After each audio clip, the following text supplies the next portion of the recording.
So this is a moment when we are going to see wonders of a very miraculous and beautiful kind, along with the worst horrors. Right. And it's a paradox. Well, you mentioned something about grace being behind this Yes. darkness.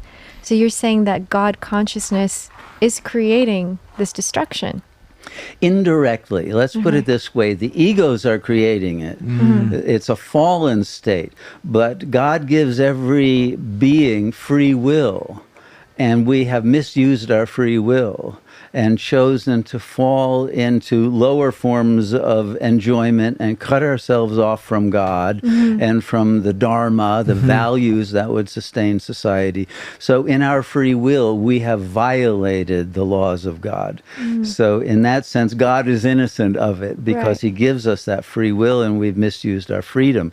But because we still have freedom to return to God and to let go of the ego, but we have to be willing to go through ego death in order to do that, God's grace is there and is lifting us up. And it brings with that wisdom. What we will all gain from this is the realization that we must stay in God consciousness in order to sustain the world. So the next cycle of time, we will have that wisdom gained that will enable us to prolong that heavenly period before there would be another fall. And there's a learning. The world is a wisdom school, and we are all gaining wisdom, and some will graduate from the school and be done with this level of reality and go on to a more cosmic level of reality. Do you think that everybody has the ability to graduate? Like, what does it take out of on an individual level for one to graduate into that God consciousness? Well, the problem is you have to want to. That's Very few people want to or even think it's possible or even imagine it. Most people are atheists altogether, and they don't think there is anything beyond the ego. And the current ideology is materialism, Darwinism, consumerism, and even the most intellectual people today are usually believers in psychoanalysis, which says the limit of consciousness is the ego, and anything beyond that is a fantasy. It's an illusion.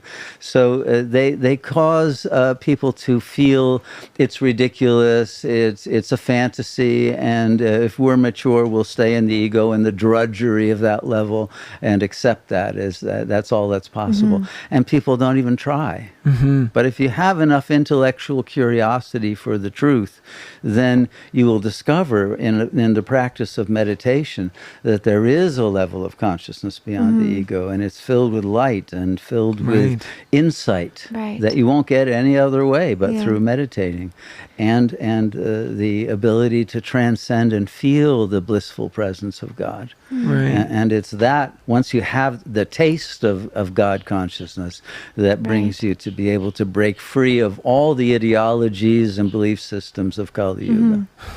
Well, something really interesting that connected to me through your teachings was that idea that the ego has captured our soul, which now has severed our connection to spirit. Yes. So you're saying that once we're able to return back to our soul, free the soul, then we're able to restore that connection with God and God consciousness. How does one do that, though? Like just meditation, or? Well, the soul is asleep. So the soul is not aware of itself. This is part of the problem. This is why the awakening is so important.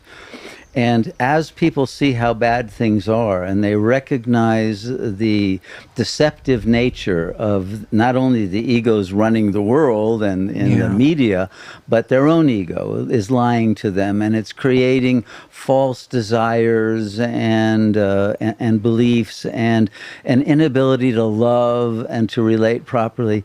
And so people begin to do an inner quest of how can I get free of my own addictions and my own fears and anxieties and depression, and they begin a process that usually is psychotherapeutic, not spiritual, but they will often get to that point because even many therapists now are turning to spirituality because they see the hopelessness of psychology in its current state, and people are beginning to say there must be something more.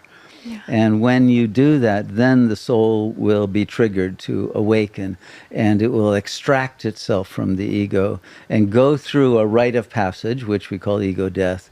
That it's really not death, because the ego is not alive. It's just an operating system. It'll be deleted from your software in your brain, and then you'll download the operating system of divine presence and the intelligence, the Sat-Chit Ananda of God consciousness. The infinite intelligence of God will come, and then you, by surrendering to that, then life becomes spontaneous in accord with the Tao or the Dharma of the will of God. That's the logos in Christianity, and all of the religions speak to the same issues. There's only one religion in the world, and one spiritual path with many names. But now that is awakening in everyone. That's really beautiful. I think, on a practical level, for somebody who has a desire, recognizes that their ego is, many people have this self-awareness, I think, to see that they're being controlled by habits and loops of their behavior, but they also have a deep desire to fix and to be whole again and to rise up above that which is holding them down. Is there, what is a great practical piece of advice that we could give to somebody in that situation who's asking for first steps of help? Okay. First is to understand the structure of consciousness at the ego level, and then at the soul level, and then at the supreme level. At the ego level, the consciousness is split between a conscious and a subconscious. And in between there is a sensor. There's an agency that determines what your conscious mind can know, what it can remember, and what it can make use of, and what it will forget, what it will not be able to take in, and what it will repress. Right, Freud discovered this back, 150 years ago now, but it was something that all of psychology is based on, the recognition, really, that we have a subconscious mind. That's where the habits are, and they're based on fantasies and childish constructs, because the ego is created when you're still an infant, and so we are run by an infantile program, and that's when you're an adult and you see you're still acting like a child, you say something is wrong here, right? Now, in the traditional cultures, there was a rite of passage at puberty, and people would then go through an ordeal and a vision quest, and they would get a new name, and they would realize their true identity, and the childish ego would be gone. But we don't have such a rite of passage anymore. So people remain children throughout their lives, and when the world is run by infantile beings. I say that all the time. I look at the people running the world, and they're just like big kids. There's no sense of moral code or responsibility or just or duty. It's just they're run by the impulses of the ego, of whatever it is that is the driver inside of them. And it's fascinating, but also terrifying at the same time. Indeed. But once you realize that it's a program and you extract yourself from it, then you're able to delete the program. But the ego is tenacious. So the only way to get out of it is to practice meditation. And you have to distinguish your buddhi from your manas. This is part of the yogic understanding. Manas, buddhi, ahankar. Ahankar, aham means I, right? But the ahamkar is the I thought.